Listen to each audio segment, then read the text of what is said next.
여러분, 결혼을 하기 전에 연애 시절에는 꼭 한번 같이 악소리 나는 산으로 올라가 보라고 합니다. 여러분 가까이에도 있죠? 무슨 산입니까? 북악산. 네, 저도 열심히 노력하고 있습니다. 네, 여러분 이렇게 왜 그러냐면 이렇게 힘든 산을 같이 올라보면 이 힘든 역경 속에서 그 사람의 본 모습을 또 확인할 수 있다라는 이런 이야기입니다. 신앙생활도 마찬가지입니다. 우리가 감당하기 힘든 그런 어려운 일들을 경험하게 되면 정말 우리 마음속에서도 악소리가 이렇게 나는 것 같습니다. 그러면서 나의 믿음의 현 주소가 어디에 있는지를 이렇게 생각해 볼 수 있다라는 생각이 많이 듭니다. 오늘은 우리가 성령의 네 번째 열매인 오래 참음에 대해서 한번 같이 말씀을 나누고 싶습니다. 여러분, 성령의 열매 중에 가장 우리가 참 열매 맺기 어려운 것이 있다면 그 중에 하나가 오래 참음이다라고 대답하시는 분들이 많이 있습니다. 왜 그렇습니까? 오래 참음이라는 것은 하나님의 성품이고 이 오래 참음이라는 것은 인간의 성품이 아니기 때문에 그래요. 인간의 성품은 그 반대로 조급함입니다. 그래서 우리 한국 문화는 어떤 문화입니까? 빨리빨리잖아요. 빨리빨리.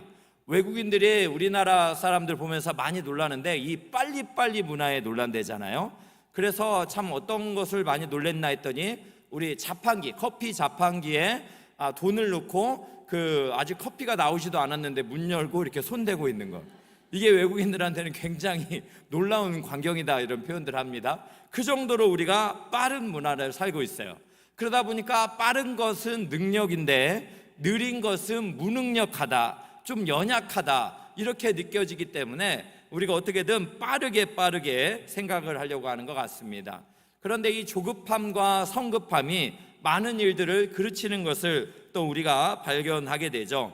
그래서 여러분, 오래 참음의 반대말은 무엇입니까?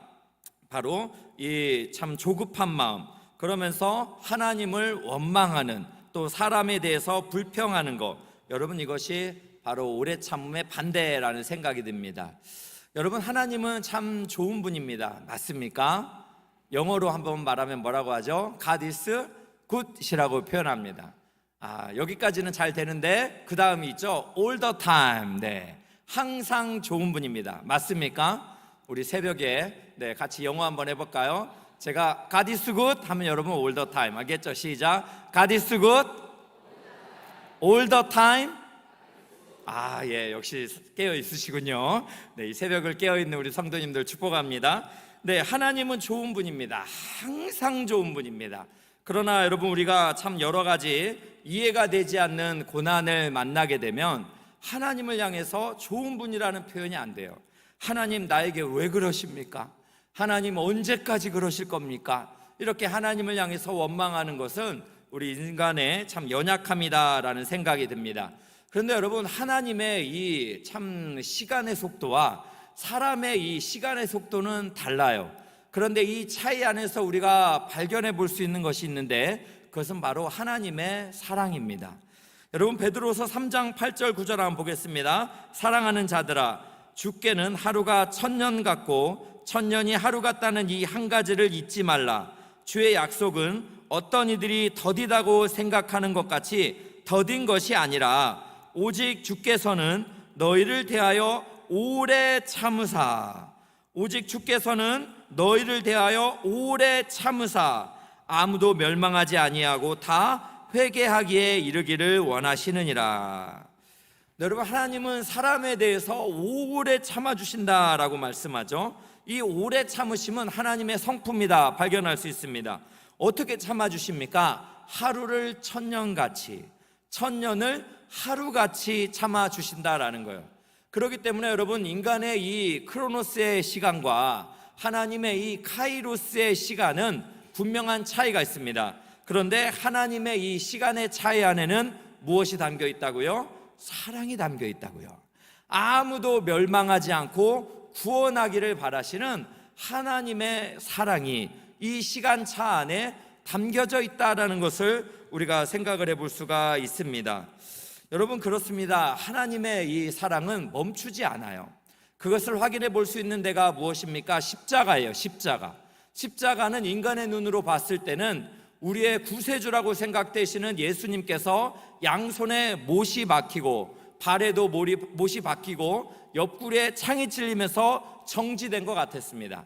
마치 인간의 모든 시간은 정지되고 이제는 희망이라는 것을 찾아볼 수 없는 절망이라는 시간이 찾아왔다고 생각했을 것입니다. 그러나 하나님의 시간은 멈추지 않았죠. 하나님의 시간은 오히려 십자가에서 예수님이 못 박히시는 이 멈춤을 통하여 하나님의 사람들은 예수 그리스도를 믿게 되고, 그러면서 그들에게는 영생을 얻게 되는, 즉 하나님 나라의 시간이 시작되었다라는 것을 알 수 있는 것, 이것이 바로 십자가입니다. 여러분, 이처럼 하나님의 이 시간은 우리의 시간과 차이가 있고, 그리고 하나님은 항상 사랑으로 우리 가운데 이 시간 속에서도 역사하신다라는 것을 우리가 확인해 볼 수 있습니다. 여러분, 오늘 본문 이사야 30장 안에도 하나님의 사랑이 담겨져 있어요. 왜냐하면 이스라엘 백성들은 하나님께 불순종하면서 하나님이 아닌 애굽이라는 사람들에게, 그들에게 소망을 두며 살아갔습니다. 그래서 하나님께서는 이스라엘 백성들을 계속해서 기다리시면서 돌아올 것을 말씀하고 있습니다. 여러분, 그것을 참 하나님은 기대하시는데, 여전히 이스라엘 백성들은 애굽에, 즉 사람에게 소망을 두고 또 자기의 인간적인 방책을 세워가면서 위기를 극복해 보려는 우리와 같은 모습을 보여줘요. 이것을 확인해 볼 수 있는 것이 이사야 30장 1절입니다. 새번역 성경으로 보겠습니다. 주님께서 말씀하신다. 거역하는 자식들아, 너희에게 화가 닥칠 것이다. 너희가 계획을 추진하지만 그것들은 나에게서 나온 것이 아니며, 동맹을 맺지만 나의 뜻을 따라 한 것이 아니다. 죄에 죄를 더할 뿐이다 라고 말씀합니다. 이스라엘 백성들은 고난 속에서 하나님을 찾고 하나님께 물어야 되는데 그들이 조급한 거예요. 그들이 오래 참지 못하는 거예요. 그래서 그들은 교만함과 이 성급함으로 자신들이 계획을 세워서 애굽을 의지하는 것입니다. 이것은 그러나 하나님에게서 나온 것이 아니에요. 또 애굽과 동맹을 맺지만 하나님의 뜻을 한 것이 아니라 죄에 그냥 죄를 더할 뿐이다 라고 말씀해요. 여러분, 우리가 고난의 시기에 하나님께로 찾아가지 않는다면 우리가 하는 모든 행동들이 하나님의 뜻이 아니라 죄에 죄를 더할 뿐이 된다는 거예요. 또 우리가 세우는 모든 계획들이 하나님의 뜻이 아닐 수가 있다는 것을 여러분, 오늘 우리가 30장 1절에서 확인을 해볼 수가 있습니다. 그런데 여러분, 하나님께서는 이러한 자들을 향해서 이사야 선지자를 통해서 너희가 애굽을 의지하는 것이 어리석은 것이다. 그렇기 때문에 빨리 나에게로 돌아오라라는 것을 말씀하시는 거예요. 그래서 이사야 30장 18절, 오늘 우리가 함께 읽은 본문의 말씀이죠. 우리 한번 같이 읽어보도록 하겠습니다. 시작. 그러나 여호와께서 기다리시나니 이는 너에게 은혜를 베풀려 하심이요 일어나시리니 이는 너희를 긍휼히 여기려 하심이라. 대저 여호와는 정의의 하나님이심이라. 그를 기다리는 자마다 복이 있도다. 네, 하나님께서 기다리신다라는 것입니다. 돌아오기를 기다리신다는 거예요. 하나님은 은혜를 베풀려고 기다리시고, 하나님이 일어나시는데 그 이유는 뭡니까? 긍휼을 베풀려고 일어나신다라는 거예요. 하나님의 성품을 확인해 볼 수 있습니다. 하나님은 은혜와 긍휼이 많으신 분입니다. 그래서 하나님은 때로는 우리를 기다리시기도 하고 때로는 우리를 위해서 일어나시기도 한다라는 것을 오늘 이사야 30장 18절에는 분명히 말씀하고 있습니다. 그래서 우리는 주님을 이렇게 기다릴 때 참으로 인생에 복이 있다라는 것을 우리에게 말씀해 주고 있습니다. 여러분, 그러면 우리가 오늘 이 이사야 30장 18절에서 기억해야 될 우리 키워드가 있습니다. 무엇입니까? 첫 번째는 은혜, 두 번째는 무엇입니까? 긍휼, 세 번째는 무엇입니까? 정의라는 것입니다. 하나님은 은혜와 또 긍휼이 많으시지만 그 하나님은 또 어떤 하나님입니까? 정의의 하나님, 공의의 하나님이시다라는 것을 말씀해 주고 있습니다. 저는 이 고통의 시간을 인내한 성숙한 인물을 한 두 사람을 찾아보기 원하는데요. 그 첫 번째 사람은 요셉입니다. 이 요셉은 억울함의 고난이 반복되었던 그러한 사람입니다. 여러분, 이것을 통해서 우리가 깨달을 수 있는 것들이 있는데요. 살다가 보면 여러분, 우리가 정직하게 살았지만 또 하나님 앞에서 참 의를 추구하며 살았지만 억울한 일을 이렇게 견뎌내야 되는 때가 있습니다. 그 대표적인 인물이 바로 요셉입니다. 요셉은 하나님께 꿈을 이렇게 또 꿈을 꾸게 되었지만 그러나 형들에 의해서 팔려가는 고통을 겪어야 했습니다. 또 요셉은 어떤 사람입니까? 열심히 보디발의 가정에서 최선을 다했지만 그 아내의 유혹 때문에 억울한 누명을 쓰고 감옥에 갇히는 이 억울한 일을 경험하게 됩니다. 그러나 여호와께서 함께 하셨기 때문에 요셉은 이 감옥에서도 많은 것들을 맡아서 섬기게 됩니다. 그런데 하나님께서 요셉의 인생이 감옥에서 끝나도록 가만두지 않으세요.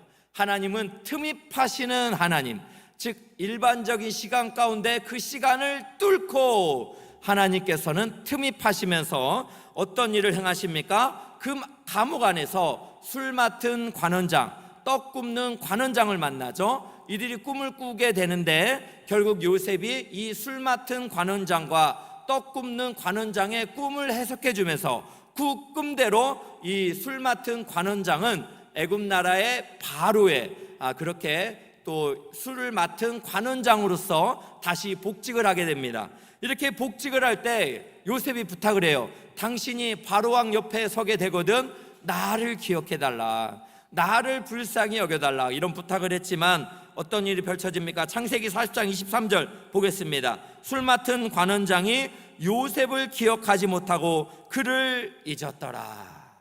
여러분, 얼마나 참 원망스럽겠어요? 역시 사람은 참 믿을 수가 없어, 이런 생각이 들었겠죠. 도와달라 할 때는 요셉이 잘 도와줬지만 결국 요셉을 기억하지 못하고 술 맡은 관원장은 자신만 호의호식하며 살게 되었습니다. 여러분, 이런 고난 가운데 요셉은 굉장히 힘든 시간을 보내야 했습니다. 그러나 이 감옥에 있는 요셉을 기억하시는 분이 있었는데 누구십니까? 하나님이세요. 하나님은 고난 중에 있는 사람에게 은혜와 긍휼을 베푸시고 또 요셉이 이렇게 참 억울하게 감옥에 갇혀 있는 것을 보시고 의로움으로, 즉 정의로우신 하나님이시기 때문에 하나님께서 나타나십니다. 그 내용이 창세기 41장 1절입니다. 만 2년 후에, 이 2년이라는 시간에는 아무것도 일어나지 않는 거예요. 요셉은 오래 참으며 하나님의 때를 기다려야 했을 것입니다. 만 2년 후에 바로가 꿈을 꾼죽이라고 이렇게 표현되는데 2년이 지난 후에 바로가 이제 꿈을 꾸게 되면서 술 맡은 관원장이 감옥에 있을 때 자기에게 꿈을 해석해준 요셉을 기억하면서 결국 요셉이 바로의 꿈을 해석해주면서 이 애굽 나라의 총리로 이렇게 다시 세워지게 됩니다. 여러분, 이 말씀을 통해서 우리가 기억할 것이 무엇입니까? 요셉 역시 또 하나님이 기억해 주지 않을 것 같은 2년이라는, 또 그가 꿈을 받은 지 17세에 받았으니까 30세에 그가 총리가 되니까요 13년이라는 그 때를 기다려야 했던 그 연단의 시간이 있었습니다. 이런 연단의 시간에도 요셉은 하나님을 이렇게 기억해야 했던 것이죠. 마찬가지로 이것을 통해서 우리가 생각할 건 무엇입니까? 하나님은 여전히 우리에게 은혜와 긍휼을 베푸시기 원하며 우리 하나님은 정의의 하나님이시다라는 것을 오늘 우리가 요셉을 통해서도 확인해 볼 수 있을 것입니다. 여러분, 우리가 이 아침에 또 한 사람의 고통의 시간을 인내한 사람을 살펴보기 원하는데 그 사람은 바로 욥입니다. 욥은 어떤 사람으로 정의 내릴 수 있습니까? 원인을 알 수 없는 큰 고난 중에 있는 사람입니다. 여러분, 살다가 보면 진짜 나에게 왜 이런 고난이 오는지 원인을 알 수 없을 때가 있습니다. 하나님은 왜 이 고통의 시간에 침묵하시는지 여러분 그렇게 답답할 때가 있습니다. 욥이 바로 그런 사람입니다. 어느 날 홀연히 찾아온 고난 속에 그는 재산을 잃었습니다. 자식을 잃었습니다. 건강을 잃었습니다. 아내에게도 이렇게 하나님을 욕하고 죽으라는 이런 저주를 받았습니다. 그런데 그의 사랑하는 친구들은 뭐라고 욥을 해석합니까? 네가 잘못해서 그렇다라는 거예요. 너의 죄 때문에 이런 고난이 찾아왔다. 인과응보다라고 여전히 욥을 괴롭힙니다. 고난당하고 있는 사람한테 위로는 못 해주고 찾아와 가지고 하는 게 무엇입니까? 너의 고난의 이유는, 원인은 너의 죄다라고 이렇게 말해요. 그 중에 여러분 엘리바스가 이렇게 말하죠. 욥기 4장 7절입니다. 생각하여 보라, 죄 없이 망한 자가 누구인가? 정직한 자의 끊어짐이 어디 있는가? 지금 욥을 향해서 엄청난 비난을 쏟아내는 거예요. 너 생각해봐, 욥, 죄 없이 망한 자가 누구인가? 또 정직한 자의 끊어짐이 어디 있느냐? 결국 무슨 말이에요? 욥, 네가 죄를 많이 지었기 때문에 지금 이렇게 망하게 됐다는 거예요. 욥, 네가 정직하지 않게 살았기 때문에 이렇게 끊어짐을 경험하는 거다라는 겁니다. 여러분, 욥이 얼마나 힘들었을까요? 하나님은 침묵하시고 하나님은 이렇게 아무런 말씀을 안 해주시고, 욥은 그러나 이 어려운 속에서도 인내했습니다. 이 욥의 인내를 야고보 저자가 이 인내하는 자는 복이 있도다라고 말씀하면서 욥을 그 예로 들고 있어요. 그것이 바로 야고보서 5장 11절입니다. 한번 보겠습니다. 보라, 인내하는 자를 우리가 복되다 하나니 너희가 욥의 인내를 들었고 주께서 주신 결말을 보았거니와 주는 가장 자비하시고 긍휼히 여기시는 이시니라. 여러분, 여기서 중요한 게 무엇입니까? 주님께서 만들어낸 결말이 있다라는 거예요. 욥의 인생 가운데서 결국 결말을 주님이 만들어내시는데, 우리가 욥의 결말을 잘 알고 있습니다. 하나님께서 욥의 고난을 위로하듯이 배나 되는 이런 물질적인 축복, 또 자녀의 축복, 가장 중요한 축복은 무엇입니까? 영적인 축복을 욥에게 허락하십니다. 그래서 야고보는 뭐라고 말합니까? 인내하는 자를 복되다라는 그 대표적인 인물로 욥을 이렇게 손꼽고 있습니다. 여러분이 이 말씀을 생각해 보면서 우리가 무엇을 생각합니까? 요셉처럼, 또 욥처럼 우리가 억울한 고난, 또 우리가 정말 원인을 알 수 없는 이 고난에 있을 때 하나님은 은혜로우시고, 하나님은 긍휼이 많으시고, 하나님은 억울함을 풀어주는 정의의 하나님이다 라는 것을 여러분 기억하시면서 용기를 내시기를 주님의 이름으로 축복합니다. 그래서 여러분, 우리나 고통의 순간에도 이렇게 하나님 한 분만을 우리가 바라보면서 이 고통의 터널을, 이 고난이라는 동굴을 우리가 빠져나올 수 있어야 합니다. 여러분, 쉐렌 키르케고르라는 사람이 있습니다. 이 신학자요 철학자인데요, 이 사람이 이런 말을 했어요. 한번 생각해 보세요. 깜깜한 동굴 속에 갇혀 있을 때 동굴 전체가 환해져야 나갈 수 있는 게 아닙니다. 단 한 줄기 빛이라도 비쳐 들어오면 그 빛을 따라가면 출구에 다다를 수 있습니다. 네, 여러분, 쉐렌 키르케고르가 했던 말 잘 생각을 해보세요. 깜깜한 동굴에 갇혀 있을 때는 동굴 전체가 환해질 이유가 없는 것이에요. 여러분, 그러나 참 외부부터 오는 이 한 줄기 빛, 그 한 줄기 빛을 따라가다 보면 출구에 다다를 수 있다는 것입니다. 여러분, 우리가 이 고통이라는 순간에 이 정말 이해할 수 없는 고난의 동굴에 갇혀 있다 할지라도 하나님이라는 이 한 줄기 빛, 그 빛을 따라 우리가 하나님의 때를 기대하고 한 걸음 한 걸음 걸어가다 보면 우리가 이 동굴을 빠져나올 수가 있다라는 그런 이야기를 하고 있는 것입니다. 여러분, 그렇습니다. 우리의 오래 참음이라는 것은 항상 소망이 있는 인내예요. 여러분, 성경에서 오늘 성령의 열매로 말하는 오래 참음이 아닌 것이 무엇이냐면 그냥 참는 거예요. 그냥 견디고 버티는 거. 이것은 오래 참음이 아닌 것입니다. 성경이 말하는 오래 참음은 소망이 있는 오래 참음입니다.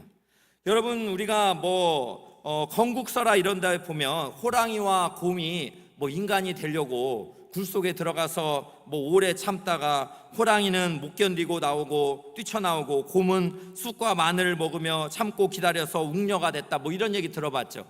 여러분, 이거 오래 참음 아니라는 거예요. 오늘 성령의 열매가 말하는 오래 참음은 소망이 있는 인내다라는 것을, 즉 이 소망은 누굽니까? 하나님에게만 소망을 두고 인내하는 것, 이것이 바로 오늘 성령의 열매 중에 하나인 오래 참음을 이야기하는 것입니다. 여러분, 이 오래 참음을 이렇게 생각을 하면서 참 생각났던 인물이 한 명 있는데요, 팀 티보우라는 이런 사람입니다. 여러분 미국 사람인데 이 사람은 부모님은 필리핀의 선교사였다고 합니다. 그런데 이 팀 티보우를 이 어머니가 참 임신을 했을 때 어떤 이 감염이 되냐면 아메바성 바이러스에 감염이 되었대요. 그래서 의사는 목숨이 위태로우니까 산모를 위해서 아이를 포기하라 이렇게 권면을 했다고 합니다. 하지만 어머니는 뱃속의 아이를 지키기 위해서 치료약도 먹지 않았고 모든 연단의 과정을 주님을 향한 믿음과 인내로 극복을 했습니다. 그래서 하나님의 때에 건강하게 아이를 출산을 했는데요, 이 아이는 하나님이 주신 아이다라는 특별한 생각이 있어서 학교를 보내지 않고 신앙교육을 하려고 홈스쿨링을 했다고 합니다. 그래서 이 아이를 독실한 신앙인으로 그렇게 세우는 데 최선을 다했다고 하는데요, 나중에 이 팀 티보이는 여러분 미식 축구 선수가 됩니다. 그래서 여러분 한 번쯤 잘 들어보셨을 거예요. 그가 눈 아래에 아이 패치를 쓰는데 요한복음 3장 16절입니다. 하나님이 세상을 이처럼 사랑하사 독생자를 주셨으니 이는 그를 믿는 자마다 멸망하지 않고 영생을 얻게 하려 하심이라. 이런 아이 패치를 하고 그는 그 운동 경기에 미식축구 경기에 나갔어요. 그것을 좀 보여주려면 여러분 화면을 좀 보여주시면 감사하겠습니다.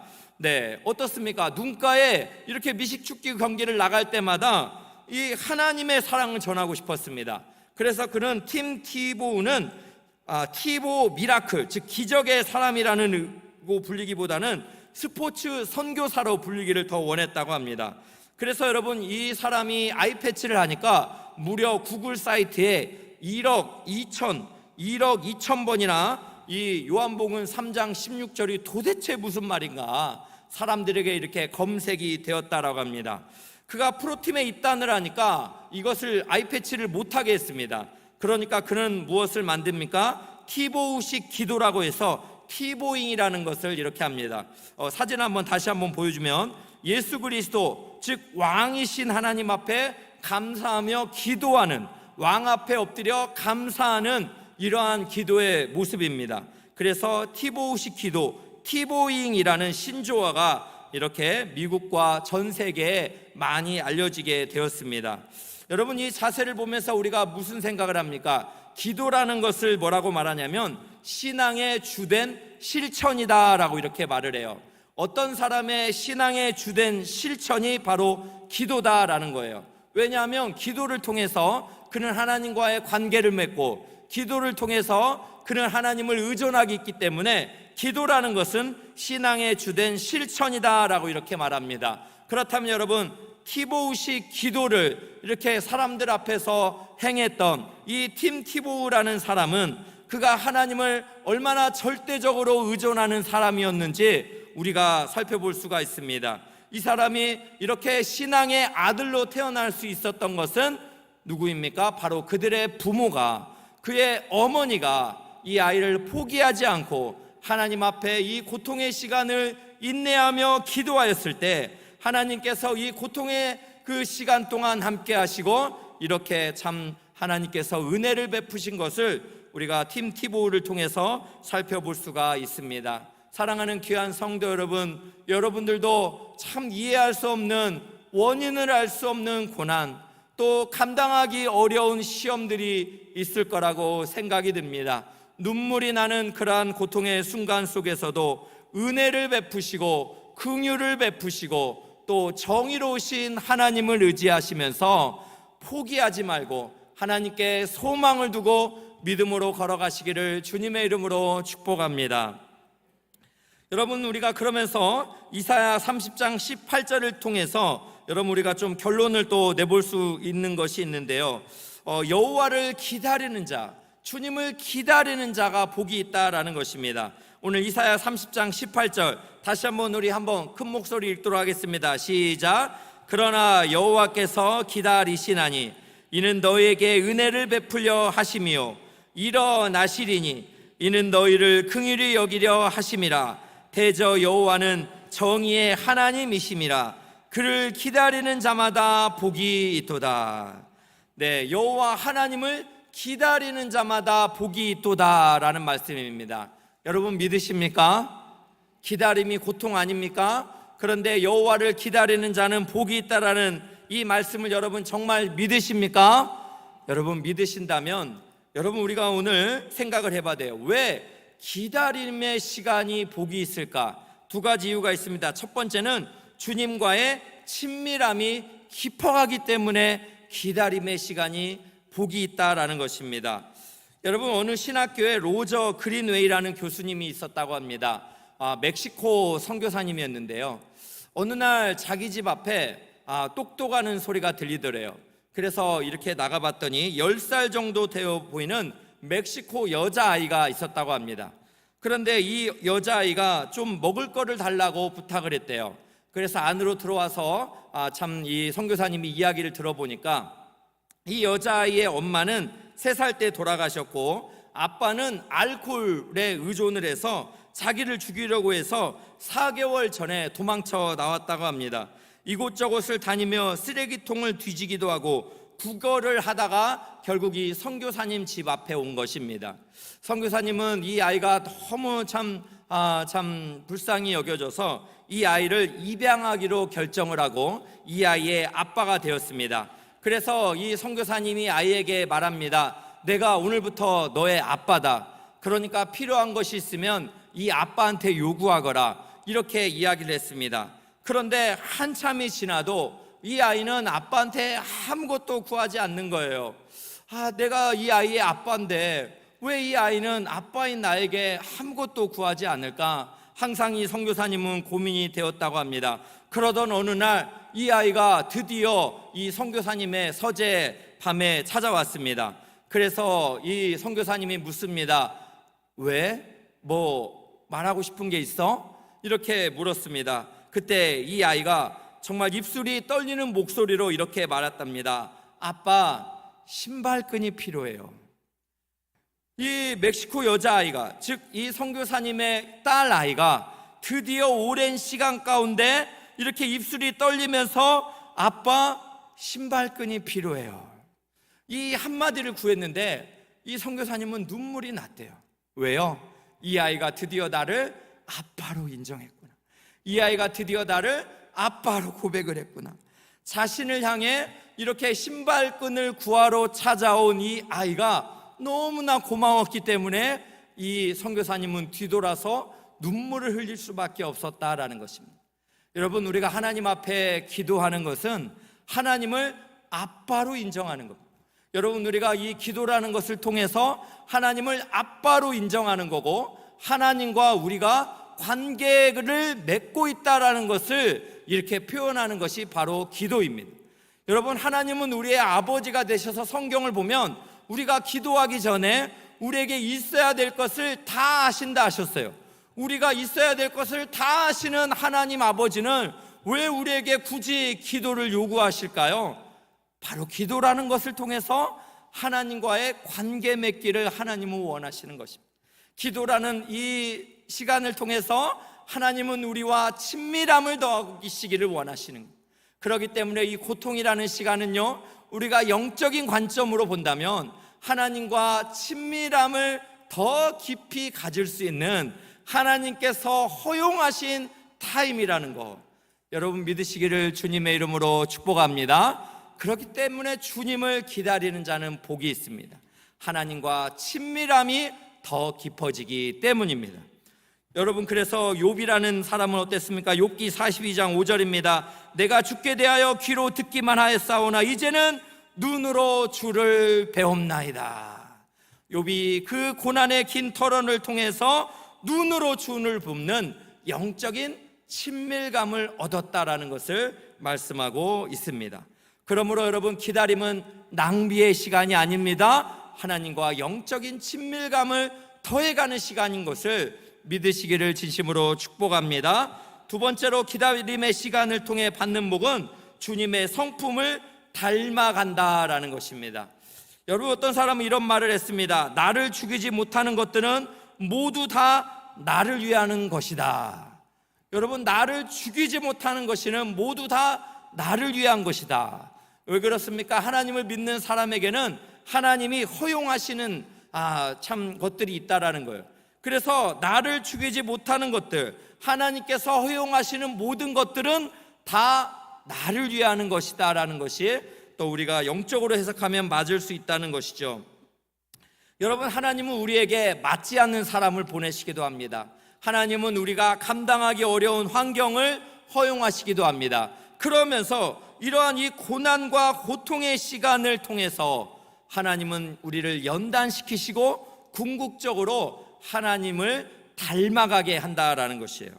여러분, 이 오래 참음이라는 것은 아까 인간의 본성이 아니라 했습니다. 이 오래 참음은 누구의 성품입니까? 예수님의 성품입니다. 히브리서 12장 2절 보겠습니다. 믿음의 주여 또 온전하게 하시는 이인 예수를 바라보자. 그는 그 밑에 있는 기쁨을 위하여 십자가를 참으사. 예수님께서는 어떻게 했다고요? 그 앞에 있는 기쁨을 위하여 십자가를 참으사 부끄러움을 개의치 아니하시더니 하나님 보좌 우편에 앉으셨느니라. 우리에게 있어서 오래 참음의 본은 누구입니까? 예수 그리스도입니다. 그분은 십자가까지 참아내셨습니다. 그 고통, 하나님과의 영적인 단절까지도 다 참아내신 예수 그리스도, 예수님만이 우리의 오래 참음의 본이 되는 줄로 믿습니다. 그렇기 때문에 우리가 고통의 시간, 우리가 참 감당하기 어려운 사람, 또 우리가 견디기 어려운 시험이라는 환경 속에서 이 인내의 시간을 보내면서 우리가 누구를 닮아가는 거예요? 예수 그리스도.